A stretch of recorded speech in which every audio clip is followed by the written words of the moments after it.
আমরা 5-6 দফা দাবি নিয়ে বিডিওর কাছে গেছিলাম, কোনো রকম সদুত্তর আমরা পাইনি। কারণ মানুষ হেনস্থার চরম শিকার হচ্ছে, আজকে চরম শিকার হেনস্থা। অমানবিক ঘটনা একটি ঘটেছে, একটি আদিবাসী মা বাচ্চা, তার ছেলে মারা গেছে, জোয়ান ছেলে মারা গেছে, সেই মারা যাওয়া বডি বাড়িতে ঢেকে রেখে তাকে হিয়ারিং এসে হাজিরা দিতে হয়েছে। এইটা একটা অমানবিক ঘটনার শিকার আমরা বলেছি, আইডেন্টিফাই করেছি আজকে খালবস্তি এলাকা।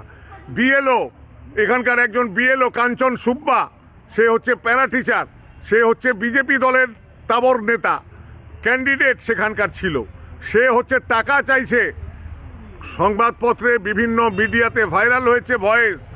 এটা কোনো তদন্ত করা হচ্ছে না, কোনো পদক্ষেপ তার বিরুদ্ধে নেওয়া হয়নি। আমরা দাবি জানিয়েছি তাকে বহিষ্কার করা হোক বিএলও ডিউটি থেকে, তার বিরুদ্ধে ফৌজদারি মামলা করা হোক, ক্রিমিনাল কেস ওটা একটা, মানুষকে প্রতারিত করবার জন্য। আমরা সুনির্দিষ্ট বিজেপির নেতা, সে কাঞ্চন সুব্বা, একদম ঘোষিত বিজেপির নেতা। সে হচ্ছে পয়সা চাইছে একজন ভোটারের কাছে, সে হিয়ারিংয়ে পাস করিয়ে দিবে বলে। ব্যাঙ্গালোরে একজনের সে থাকে পরিযায়ী শ্রমিক, তার কাছে টাকা চাইছে। আমরা এগুলির প্রতিবাদ সুনির্দিষ্টভাবে অভিযোগ জানিয়ে আসলাম। 7 দিন আমরা দেখব। সমস্ত এই ঘটনাগুলি চলছে চা বাগানের শ্রমিক, একটা আদিবাসী প্রান্তিক এলাকা, সেখানে মানুষ হচ্ছে আদিবাসী, ধিমাল, নেপালি, বিভিন্ন সম্প্রদায়ের বসবাস মানুষের। সেখানে নোটিশ দেওয়া হচ্ছে আজকে, কালকে হিয়ারিং। কোথায় পাবে ডকুমেন্ট মানুষ? সংখ্যালঘু এলাকায় 800-900 করে নোটিশ যাচ্ছে এক একটি এলাকাতে। 2টি এলাকাতে 1200 মানুষকে ডেকে পাঠানো হচ্ছে। আমরা দেখতে চাই, শেষ দেখা দেখতে চাই। এগুলির আমরা হুঁশিয়ারি দিয়ে এসছি।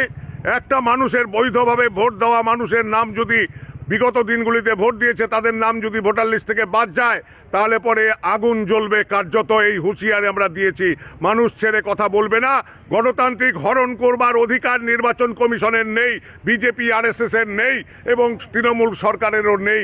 সরকারের প্রশাসনের লোকরা হচ্ছে হিয়ারিংগুলি চালাচ্ছে। হেনস্থার জন্য দায়ী হচ্ছে সরকারি প্রশাসনের এই লোকগুলি, যারা নির্বাচন কমিশনের মানুষ হিসাবে এখন তারা প্রতিষ্ঠিত। তাই আমাদের হুঁশিয়ারি, CPIM এর পক্ষ থেকে আমরা বলছি যে এই হয়রানি ইমিডিয়েট বন্ধ করুন। এই হয়রানি বন্ধ না করলে আগামী দিনে আরও বড় আন্দোলন হবে। 31 তারিখ, 1 তারিখ, 2 তারিখ হিয়ারিং আছে।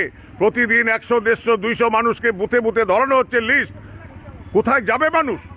মানুষ আতঙ্কিত, পাগল হয়ে গেছে মানুষ, তার নাম বাদ যাবে বলে। পঞ্চায়েত অফিসগুলিতে হিয়ারিংয়ে ডাকা হচ্ছে, উপচে পড়ছে ভিড়, কোনো ইনফ্রাস্ট্রাকচার নেই। আমরা বলছি বুথে বুথে হিয়ারিং করতে হবে। অমানবিক ঘটনার কথা বললাম, আদিবাসী মানুষ, জোয়ান ছেলের বডি ডেকে রেখে তাকে হিয়ারিংয়ে আসতে হচ্ছে। জানে না বিডিও, বলছে আমি জানি না। কেন জানবেন না? কেন তার বাড়িতে গিয়ে হিয়ারিং করা হবে না? হিয়ারিংটা বড় হলো, একটি ছেলে মারা গেছে, আদিবাসী মানুষ, যারা এখানকার জন্ম, এখানকার ভূমিপুত্র। আদিবাসীরা তো বাইরে থেকে আসেনি, কোনো মুসলিম রোহিঙ্গা তো না। সংখ্যালঘু এলাকার মানুষ যারা, তারা এখানে 14 জেনারেশন ধরে, 14 পুরুষ ধরে এখানে থাকে। কবরের মাটিকে যদি পরীক্ষা করা হয়, DNA বলে দিবে, DNA টেস্টের রিপোর্ট, তার 100 বছর আগে, 150 বছর আগে সে এখানকার বাসিন্দা ছিল। তাদেরকে ভোটার লিস্টের লজিক্যাল ডিসক্রিপেন্সির নাম করে ডেকে পাঠানো হচ্ছে। এই প্রশাসনকে আমরা ধিক্কার জানাই। এই নির্বাচন কমিশনারকে আমরা মুখে ঝামা ঘষে দিতে চাই। এই গণেশ কুমার, নির্বাচন কমিশন বিজেপি RSS এর নির্দেশে জনগণকে নিয়ে ছেলে খেলা করছে। এই ছেলে খেলা ইমিডিয়েট বন্ধ হোক, এই দাবি আমরা জানিয়ে এসেছি।